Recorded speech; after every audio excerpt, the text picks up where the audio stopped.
Hello दोस्तों, हमारे YouTube channel Bandevi study में आपका स्वागत है। आज हम आपके लिए यहाँ इंडियन आर्मी ऑल ट्रेड से संबंधित टोटल 30 प्रश्नों को लेकर आया हूँ, जो 15 सामान्य ज्ञान और 15 सामान्य विज्ञान के रहने वाले हैं। तो आप भारत में इंडियन आर्मी अग्निवीर की किसी भी ट्रेड्स की तैयारी कर रहे हैं तो सबसे पहले आप हमारे चैनल को सब्सक्राइब कर लीजिए और इस वीडियो में लास्ट तक ज़रूर बने रहिए। मैं उन्हीं 30 प्रश्नों को लेकर आया हूँ जो आपके इंडियन आर्मी के एग्ज़ाम में पिछली बार कई परीक्षाओं में पूछे गए हैं, और जो आपका एग्ज़ाम है 30 जून से लेकर 10 जुलाई के बीच में आपका एग्ज़ाम जो होने वाला है उसमें पूछे जाने की पूरी संभावना है। तो चलिए शुरू करते हैं। मैं इस वीडियो में केवल आपको क्वेश्चन पढ़ूंगा और आंसर का ट्रिक कर दूंगा। अगर आपको लगेगा कि मैं क्वेश्चन का आंसर जल्दी ट्रिक कर रहा हूं तो आप हमारे वीडियो को क्लोज करके या फिर दोबारा भी देख सकते हैं। यह वीडियो हमारे यूट्यूब चैनल बनदेवी स्टडी पर ही पड़ी रहेगी। तो हमारा प्रश्न संख्या 1 है। तो इंडियन नेशनल कांग्रेस INA की स्थापना किसने की थी? सॉरी, इंडियन नेशनल कांग्रेस नहीं, इंडियन नेशनल आर्मी की स्थापना किसने की थी? तो वह थे हमारे कैप्टन मोहन सिंह। कैप्टन मोहन सिंह ने इंडियन नेशनल आर्मी की स्थापना की थी। इस प्रश्न का उत्तर हमारा ऑप्शन बी होगा, कैप्टन मोहन सिंह। प्रश्न संख्या 2, किस भारतीय गवर्नर जनरल ने पहली बार रेलवे का उद्घाटन किया था? वह कौन सा भारतीय गवर्नर जनरल था जिसने पहली बार रेलवे का उद्घाटन किया था? तो वह थे हमारे लॉर्ड डलहौजी।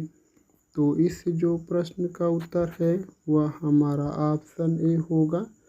लॉर्ड डलहौजी ने सन 1853 में मुंबई से थाणे के बीच भारत में पहली बार ट्रेन चलाई थी। Option A. प्रश्न संख्या 3, भारतीय संविधान के किस अनुच्छेद में संघीय आपातकाल का वर्णन है? यानी कि यह जो अनुच्छेद 352 है इसमें राष्ट्रीय आपात से संबंधित है।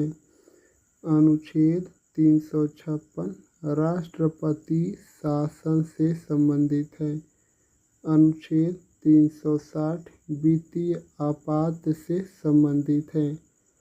तो इस जो प्रश्न का उत्तर होगा वह हमारा ऑप्शन ए होगा, यानी कि संघीय आपात, राष्ट्रीय आपात, option A.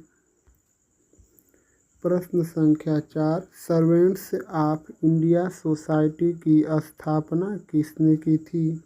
Servants of India society की स्थापना किसने की थी? तो चलिए हम लोग पहले ऑप्शन देख लेते हैं।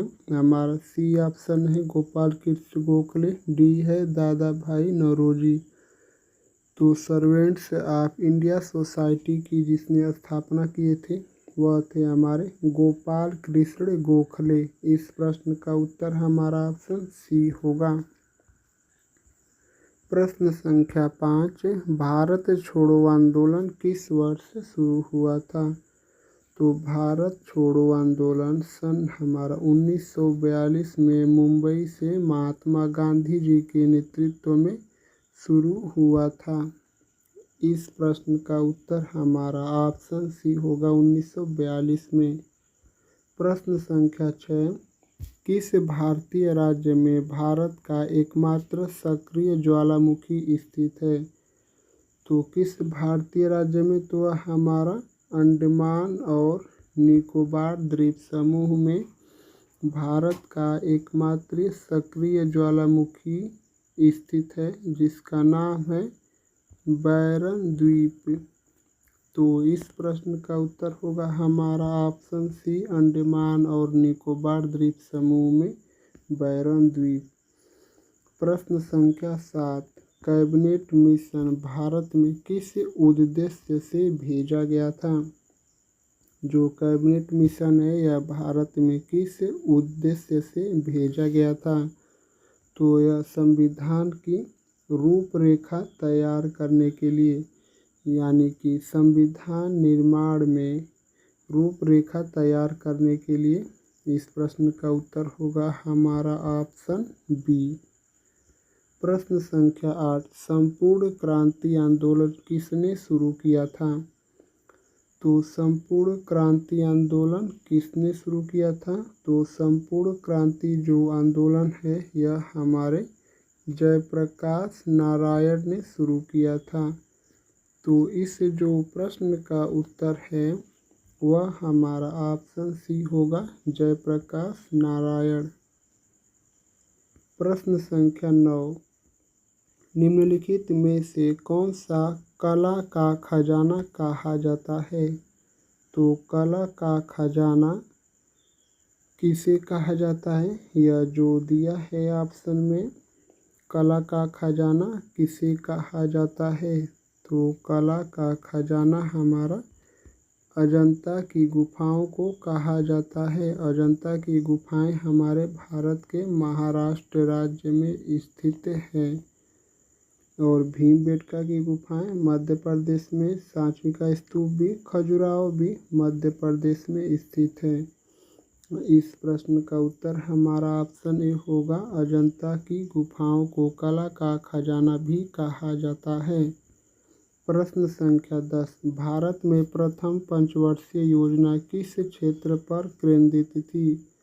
तो भारत में प्रथम पंचवर्षीय योजना की शुरुआत सन 1951 से हुई थी और 1956 तक चली थी और यह जो है हमारी हेनरी डोनाल्ड मॉडल पर आधारित थी, भारत की पहली पंचवर्षीय योजना। और इसमें जो है प्रमुख रूप से कृषि क्षेत्र पर सबसे ज़्यादा बल दिया गया। इस प्रश्न का उत्तर होगा हमारा ऑप्शन बी, कृषि।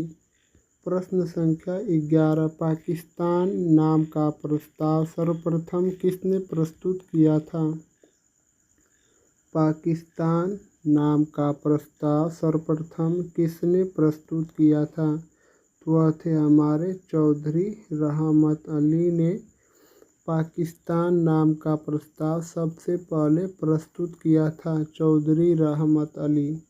इस प्रश्न का उत्तर हमारा ऑप्शन सी होगा, चौधरी रहमत अली। प्रश्न संख्या 12, राष्ट्रीय सुरक्षा सलाहकार NSA किसे रिपोर्ट करता है? राष्ट्रीय सुरक्षा सलाहकार किसे रिपोर्ट करता है? तो भारत का जो राष्ट्रीय सलाहकार है वह सबसे पहले प्रधानमंत्री को रिपोर्ट करता है। तो इस जो प्रश्न का उत्तर होगा वह हमारा ऑप्शन बी होगा, प्रधानमंत्री। प्रश्न संख्या 13, भारत की पहली महिला अंतरिक्ष यात्री कौन थी?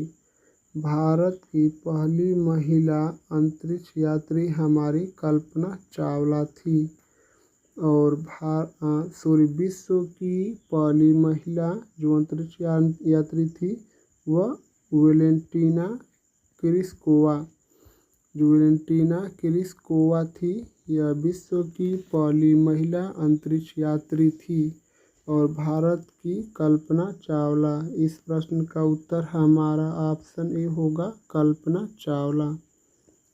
प्रश्न संख्या 14, भारत की नेशनल डिफेंस अकादमी NDA कहाँ स्थित है? तो भारत की NDA कहाँ स्थित है? तो वह हमारी खड़कवासला, जो खड़कवासला है महाराष्ट्र में, यह स्थित है। इस प्रश्न का उत्तर हमारा ऑप्शन बी होगा, खड़गवासला। प्रश्न संख्या 15, भारतीय तटरक्षक बल इंडियन कोस्ट गार्ड की स्थापना कब हुई थी? तो भारतीय तटरक्षक बल की स्थापना हमारे सन 1965 में हुई थी। इंडियन कोस्ट गार्ड की स्थापना सन 1965 में हुई थी। इस प्रश्न का उत्तर हमारा ऑप्शन बी होगा। तो हमारे 15 सामान्य ज्ञान के प्रश्न समाप्त हो चुके हैं। तो अब चलिए 15 सामान्य विज्ञान के प्रश्नों को देखते हैं। हमारा प्रश्न संख्या 16 है, डीएनए की दोहरी कुंडली डबल हेलिक्स संरचना को स्थिर करने वाला बल कौन सा है। तो क्या प्रश्न है, पहले अच्छे से हम लोग पढ़ लेते हैं। डीएनए की दोहरी कुंडली डबल हेलिक्स संरचना को स्थिर करने वाला बल कौन सा है। तो वह है हमारा हाइड्रोजन बंधन। इस प्रश्न का उत्तर हमारा ऑप्शन सी होगा। प्रश्न संख्या 17, प्रकाश का वेग किस माध्यम में सबसे कम होता है। तो प्रकाश का वेग सबसे अधिक निर्वात में होता है, जो 3×10⁸ मीटर प्रति सेकेंड होता है, और जो सबसे कम है वह हीरा में होता है। इस प्रश्न का उत्तर हमारा ऑप्शन डी होगा, हीरा। प्रश्न संख्या 18, इलेक्ट्रोलिसिस की क्रिया में विद्युत धारा प्रवाहित करने वाला द्रव क्या कहलाता है। इलेक्ट्रोलिसिस की क्रिया में विद्युत धारा प्रवाहित करने वाला द्रव क्या कहलाता है। तो वह जो है हमारा इलेक्ट्रोलाइट। इलेक्ट्रोलिसिस की क्रिया में विद्युत धारा प्रवाहित करने वाला द्रव इलेक्ट्रोलाइट कहलाता है, ऑप्शन बी। प्रश्न संख्या 19, मानव शरीर में यूरिया का निर्माण किस अंग में होता है। तो मानव शरीर में यूरिया का जो निर्माण होता है वह यकृत या लीवर में होता है। तो इस जो प्रश्न का उत्तर है वह हमारा ऑप्शन बी होगा, यकृत या लीवर।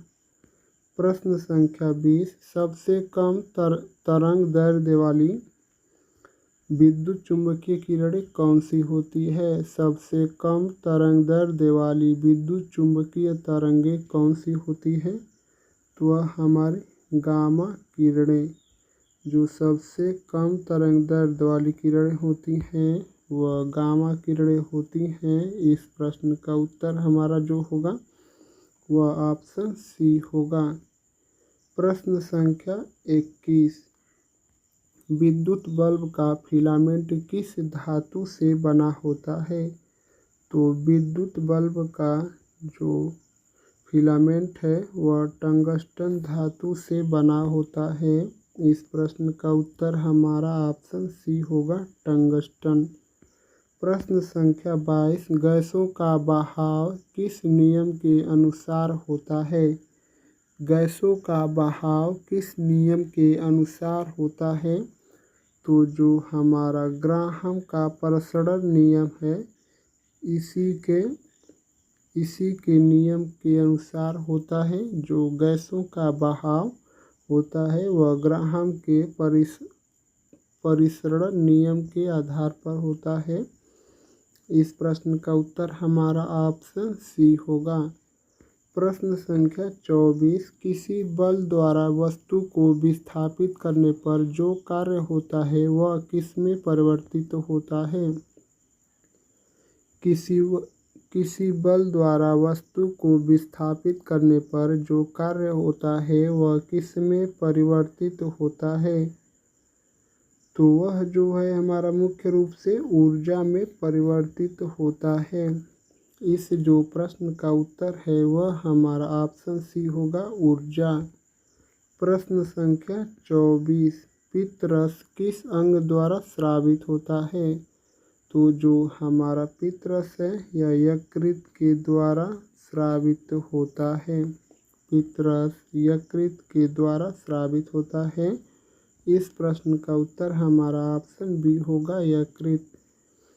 प्रश्न संख्या 25, डीएनए और आरएनए में प्रमुख अंतर क्या होता है। तो जो डीएनए और आरएनए में जो प्रमुख अंतर होता है वह डीएनए में थायमिन होता है और आरएनए में थायमिन नहीं होता है। इसलिए इस प्रश्न का उत्तर हमारा ऑप्शन सी होगा। आरएनए में थायमीन नहीं होता है और डीएनए में थायमीन होता है। प्रश्न संख्या 26, साइकोमीटर किसे मापने के लिए प्रयोग होता है? तो यह जो साइकोमीटर है यह किसे मापने के लिए प्रयोग होता है? तो यह जो है साइकोमीटर हमारा आर्द्रता मापने के लिए प्रयोग होता है। तो इस जो प्रश्न का उत्तर होगा वह हमारा ऑप्शन बी होगा, आर्द्रता। प्रश्न संख्या 27, किसी तारे का रंग किस पर निर्भर करता है? जो किसी तारे का रंग है यह किस पर निर्भर करता है? तो हमारा जो तारा है इसका जो रंग है उसके तापमान पर निर्भर करता है। तो इस जो प्रश्न का उत्तर है वह हमारा ऑप्शन बी होगा, उसके तापमान पर। प्रश्न संख्या 28, ओजोन परत पृथ्वी से लगभग कितनी ऊंचाई पर स्थित है? तो ओजोन परत हमारी पृथ्वी से लगभग कितनी ऊंचाई पर स्थित है? तो ओजोन परत हमारी पृथ्वी से लगभग 20 से 30 किलोमीटर की दूरी पर स्थित है। इस प्रश्न का उत्तर हमारा ऑप्शन सी होगा, 20 से 30 किलोमीटर। प्रश्न संख्या 29, कौन सा विटामिन सूरज की रोशनी से प्राप्त होता है? तो कौन सा विटामिन है जो सूरज की रोशनी से प्राप्त होता है? तो वह हमारे विटामिन डी सूर्य की रोशनी से प्राप्त होता है। इसका रासायनिक नाम कैल्सीफेरॉल होता है। रिकेटस इससे संबंधित रोग होता है। इस प्रश्न का उत्तर हमारा ऑप्शन डी होगा, विटामिन डी। और इसको भी आप लोग नोट कर सकते हैं या याद भी कर लीजिए, मैं बोल दे रहा हूँ। विटामिन ए का रासायनिक नाम रेटिनॉल होता है और इससे संबंधित नाइट ब्लाइंडनेस या रतौंधी नामक रोग होता है जो आँखों से संबंधित है। विटामिन बी से बेरी रोग होता है, थायमीन इसका रासायनिक नाम है। विटामिन सी से स्कर्वी रोग होता है और इसका रासायनिक नाम एस्कॉर्बिक एसिड है। इस प्रश्न का उत्तर हमारा ऑप्शन डी होगा, विटामिन डी। प्रश्न संख्या 30 और आज के प्रैक्टिस सेट का हमारा लास्ट क्वेश्चन है, रेडियोधर्मी तत्वों की पहचान किस यंत्र द्वारा की जाती है? तो रेडियोधर्मी तत्वों की पहचान किस यंत्र द्वारा की जाती है? इस प्रश्न का उत्तर आप लोगों को कमेंट में बताना है। देखते हैं कितने लोग इस प्रश्न का जो उत्तर है वह कमेंट करके बता पाते हैं। अगर आप हमारे चैनल पर पहली बार आए हैं तो सबसे पहले आप हमारे चैनल को सब्सक्राइब कर लीजिए। वीडियो अच्छी लगी है तो लाइक करना मत भूलना दोस्तों। आप यह भी कमेंट करके बताइए कि इन सभी जो 30 प्रश्नों को मैं लेकर आया था, इन सभी 30 प्रश्नों में से आपको कितने प्रश्नों का जवाब सही पता था। आप लोग का बहुत बहुत धन्यवाद दोस्तों।